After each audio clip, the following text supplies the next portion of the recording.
Selamat datang di Jamsos Channel.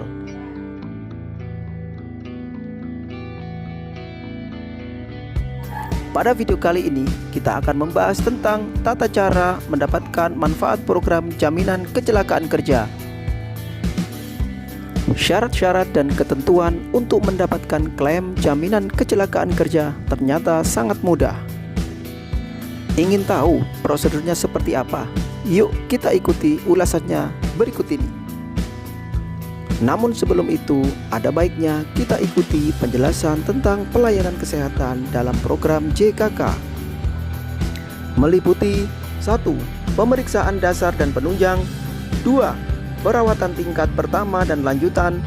3. Rawat inap kelas 1 rumah sakit pemerintah atau rumah sakit swasta yang setara. 4. Perawatan intensif. 5. Penunjang diagnostik. 6. Pengobatan. 7. Pelayanan khusus. 8. Alat kesehatan dan implan. 9. Jasa dokter atau medis. 10. Operasi. 11. Transfusi darah. 12. Rehabilitasi medik. Nah sekarang bagaimana tata cara pelaporan kecelakaan kerja? Yang pertama, mengisi formulir kecelakaan kerja tahap 1 dengan dilengkapi fotokopi absensi tenaga kerja. Selanjutnya diserahkan kepada BPJS Ketenagakerjaan atau BP Jamsostek maksimal 2 kali 24 jam sejak terjadi kecelakaan kerja. Selanjutnya adalah laporan kedua berisi melaporkan kondisi peserta, apakah dinyatakan sembuh, cacat, atau meninggal dunia berdasarkan surat keterangan dokter yang berisi laporan kedua dengan mengisi formulir kecelakaan kerja tahap 2 yang dilengkapi dengan kartu BPJS Ketenagakerjaan, KTP, surat keterangan dokter, kwitansi biaya pengobatan, dan dokumen-dokumen lain sebagai pendukung apabila diperlukan. Nah, dalam hal ini BPJS Ketenagakerjaan atau BP Jamsostek harus segera membayarkan santunan JKK paling lama 7 hari setelah terpenuhinya semua persyaratan teknis dan administratif. Nah, kalau sampai lewat, maka peserta berhak mendapatkan tambahan santunan 1% per hari dari total keterlambatan tersebut.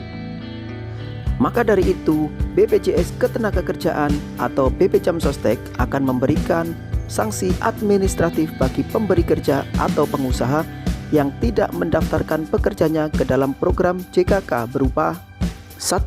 Teguran tertulis sebanyak 2 kali dalam jangka waktu paling lama 10 hari. 2. Denda sebesar 0,1% atau 2%. 3. Sanksi penghentian layanan publik tertentu yang bisa dilakukan oleh pemerintah atau pemerintah daerah berupa perizinan terkait usaha, izin yang diperlukan dalam proyek mengikuti tender proyek, izin memperkerjakan tenaga kerja asing, izin perusahaan penyedia jasa pekerja atau buruh, dan izin mendirikan bangunan, dan lain-lain. Selanjutnya, sanksi administratif bagi pemberi kerja atau pengusaha oleh BPJS Ketenagakerjaan berlaku apabila 1. Pemberi kerja tidak mendaftarkan diri ke program JKK. 2. Pemberi kerja tidak memberikan data tenaga kerja dan keluarga secara akurat. 3. Pemberi kerja tidak membayar iuran JKK. 4. Pemberi kerja menunggak pembayaran iuran hingga mendapat teguran tertulis 2 kali. Pemberi kerja yang tidak melaksanakan teguran tertulis kedua dikenakan denda sebesar 0,1% setiap bulan dari iuran yang seharusnya dibayar yang dihitung sejak teguran tertulis kedua dikenakan, serta dikenakan denda sebesar 2% setiap bulan keterlambatan pembayaran iuran.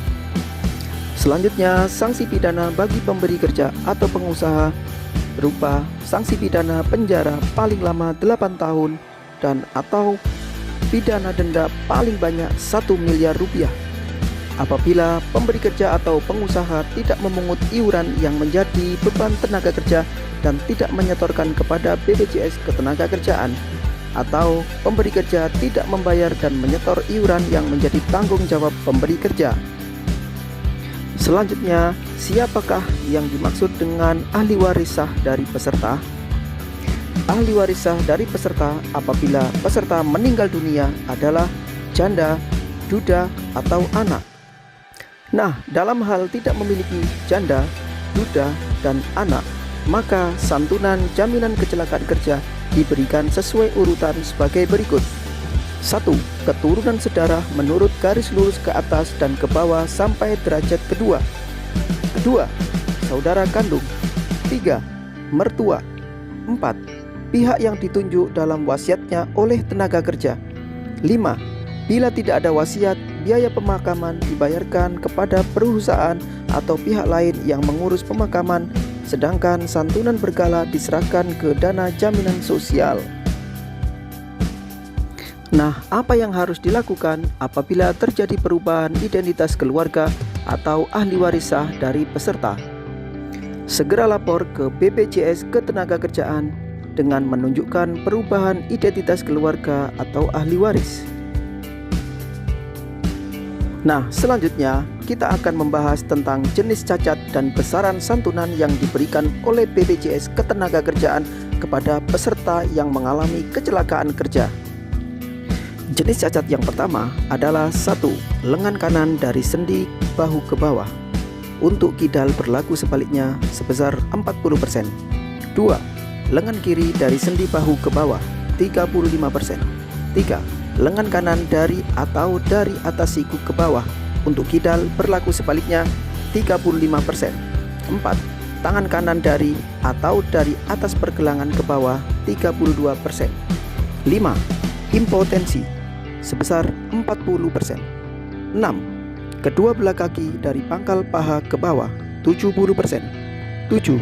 Sebelah kaki dari pangkal paha ke bawah 35%. 8. Cacat yang mengakibatkan kaki memendek sebelah bila kurang dari 5 cm sebesar 10%. 5 cm sampai kurang dari 7,5 cm sebesar 20%. Lebih dari 7,5 cm sebesar 30%. 9. Kedua belah kaki dari mata kaki ke bawah sebesar 50%. 10. Telunjuk kanan 9%. 11. Telunjuk kiri 7%. 12. Ruas pertama telunjuk kanan 4,5%. 13. Ruas pertama telunjuk kiri 3,5%. 14. Ibu jari kanan 15%. 15. Ibu jari kiri 12%. 16. Salah satu jari lain tangan kanan 9%. 17. Salah satu jari lain tangan kiri 3%. 18.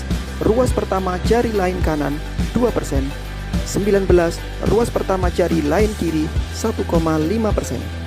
20. Lengan kiri dari atau dari atas siku ke bawah 30%. 21. Tangan kiri dari atau dari atas pergelangan ke bawah. Untuk kidal berlaku sebaliknya 28%. 22. Salah satu ibu jari kaki 5%. 23. Salah satu jari telunjuk kaki 3%. 24. Salah satu jari kaki lain 2%. 25. Sebelah kaki dari mata kaki ke bawah 25%. 26.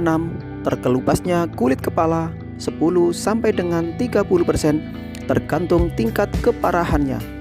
27. Hilangnya kemampuan kerja mental tetap 70%. 28. Kehilangan penglihatan warna sebesar 10%. 29. Setiap kehilangan lapangan pandangan 10% sebesar 7%. 30. Mengalami gangguan pendengaran pada kedua belah telinga sebesar 40%. 31. Mengalami gangguan pendengaran pada sebelah telinga sebesar 20%. 32. Penurunan daya dengar kedua belah telinga setiap 10 desibel sebesar 6%. 33. Penurunan daya dengar sebelah telinga setiap 10 desibel sebesar 3%. 34. Kehilangan daun telinga sebelah sebesar 5%. 35. Kehilangan kedua belah daun telinga sebesar 10%. 36. Cacat kedua belah mata sebesar 70%. 37. Cacat sebelah mata atau diplopia pada penglihatan dekat sebesar 35%. 38.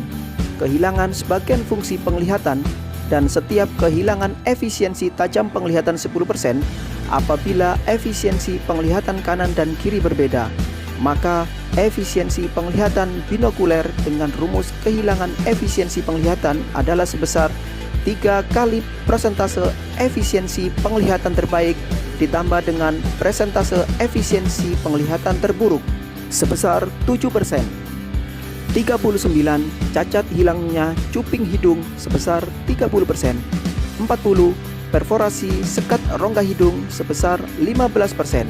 41. Kehilangan daya penciuman sebesar 10%. 42. Bila kehilangan kemampuan kerja fisik hampir mencapai 51-70%, maka besaran yang diterima adalah 40%. Bila kehilangan kemampuan kerja fisik mencapai 26 hingga 50%, maka besaran yang diterima adalah 20%. Bila kehilangan kemampuan kerja fisik mencapai 10 hingga 25%, maka besaran yang diterima adalah 5%. Nah, demikian uraian singkat tentang tata cara dan informasi tentang manfaat program jaminan kecelakaan kerja pada program BPJS Ketenagakerjaan. Sekian dan terima kasih dan salam Jamsos.